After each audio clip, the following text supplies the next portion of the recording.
Welcome to The Explainer. We're going to dive into a pretty wild question today. How is it even possible to think a completely new thought? Okay, I'm going to bet you've never had that exact thought before, right? But you understood it instantly. Your brain just effortlessly put together a Mongol emperor, the Queen of Seoul, a basketball team, opera, and a Hawaiian island. No problem. So how on earth does it work? I mean, that one goofy sentence, it points to this huge central mystery of how we think. Our incredible ability to dream up and understand a basically infinite number of new ideas. To crack this mystery, we've got to get a handle on how the brain reuses old knowledge to create something brand new. And it all starts with one really fundamental principle. Basically, it's like this. We build big, complex ideas by snapping together smaller, reusable ones. Think of them like Lego bricks. You don't need a special, one-of-a-kind Aretha Franklin on Maui brick. Nope. You just take your Aretha Franklin brick and your Maui brick and click them together. This amazing power to recombine things is called compositionality. And this idea is at the heart of something called the language of thought hypothesis. The philosopher Jerry Fodor came up with it, and it suggests our brain has its own private language, a kind of mental grammar that it uses to arrange all those conceptual Legos. This is what separates us from, say, a tourist who's just using a phrasebook. A phrasebook thinker might know the set phrase, "Where is the train station?" But they can't break it apart and rearrange the words to say something new, like, "Take me to the train station." We, on the other hand, have this incredible flexibility to combine concepts any way we want. Okay, so if our brain has this secret language, where is it being spoken?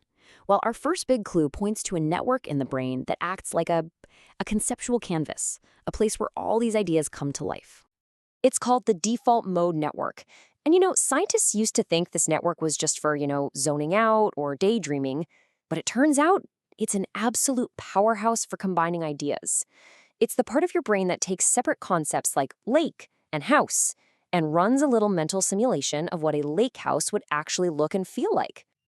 It's basically the brain's simulation engine. It pulls together memory, our ability to plan for the future, even our understanding of other people, all to build these incredibly rich, detailed scenes in our imagination. So how does it keep all this organized? Well, this is where it gets really cool.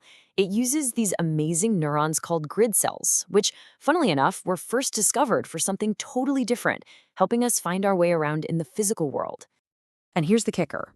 Your brain uses the exact same system to navigate abstract ideas. It literally creates a map of concepts. So if you want to imagine a bird with a really long neck but super short legs, your brain just finds that specific coordinate on its bird map, letting you picture something you've never, ever seen before. But this whole map thing, it's got a major blind spot. It's great for combining features, but it struggles with structure and roles. And that brings us to our second big clue. Okay, check this out. The dog bit the man. Simple enough. You've got three concepts active in your brain: a dog, a man, and the action of biting. Now, let's flip it. The man bit the dog. We are using the exact same three concepts, but the meaning is completely different. And, a lot weirder. So, what's going on here? A simple map that just shows dog, man, and bite all lighting up close together. That's not enough to tell these two apart. The brain needs another system. It needs one that gets structure and rules. It needs an internal grammar. And it turns out specific parts of our brain, like the left mid-superior temporal cortex, do exactly this. They're like little traffic cops for thought, assigning rules to concepts. They tag the dog as the agent, the one doing the biting, and the man as the patient, the one getting bitten. This is what gives our thinking its systematic power. Okay, so now we have our two main clues: a map-like system for rich simulations and a grammar-like system for precise structure. The real magic, the solution to the mystery, is how they work together. And this right here is the central theory. Human thought isn't one thing. It's two complementary systems. You've got the map-like system, that canvas in the DMN, that paints these rich, detailed scenes. And then you've got the sentence-like system, the instructions that give those scenes a clear, logical structure. Think of it like this. That sentence-like system, that's the composer. It writes the musical score, the abstract, structured instructions. Dog bites man. But the map-like system in the DMN, that's the full orchestra. It takes that score and brings it to life as this rich, vivid performance inside your head. You picture a specific dog, a specific man, maybe the park they're in. And this two-system model isn't just some cool theory about how our brains are wired.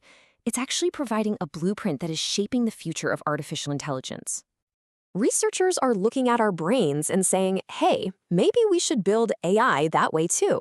So instead of just recognizing patterns, these new AI models can actually generate novel ideas and reason in a much more flexible, human-like way. So what's the big takeaway here? It's that your creativity, your intelligence, it's not just about the facts you have stored in your head. It's about this incredibly elegant two-part system your brain uses to combine it all. It's about the beautiful dance between structure and simulation. It's a system that gives us infinite possibilities from a finite set of parts. It's how we get everything from a wild thought about Genghis Khan singing opera to the next huge scientific breakthrough. The building blocks are simple. The only real limit is our imagination. Thanks for joining this explainer.